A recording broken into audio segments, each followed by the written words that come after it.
Okay, so good day, no? Gusto ko lang mag-comment dito sa naging viral na pagkakahuli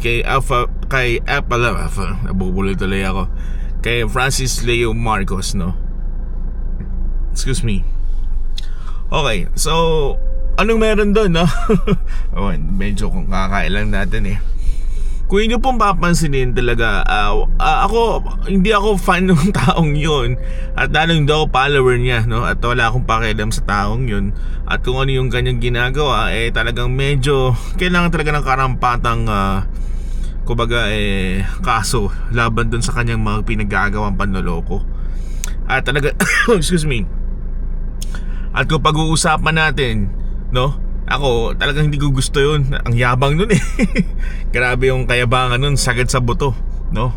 Pero para sa akin lang, no? Sa aking opinion lang, parang ganun lang ba?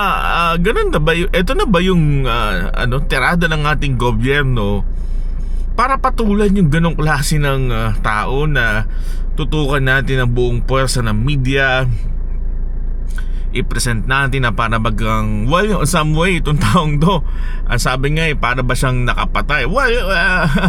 Sa usapin ng krimen o sa usapin ng batas, wala namang doon, no, mabigat o magaan, dahil lahat naman ng krimen talagang krimen.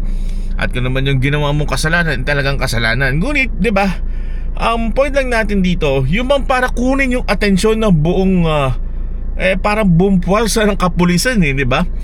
At mismong police commissioner pa yung nanghuna sa pag-aresto dito sa ating bida. And hindi nyo ba napansin na talagang bakit kailangan maging ganun, no? So, napakarami nating issue sa bansa natin na kailangan tutukan. Number one, yung alam nyo na flood control. Lalong-lalo na kasabay niyan yung mga Marines na lumantad, di ba? Hindi ba dapat yun yung mas tutuwan natin ng pansin, na ito yung talagang napakaseryosong bagay. Hindi ko sinasabi na itong mga nabiktima nun itong ni FLM ay hindi mahalaga. Ngunit kung bibigyan natin ng order of priority, ba't kailangan natin mag-focus dun?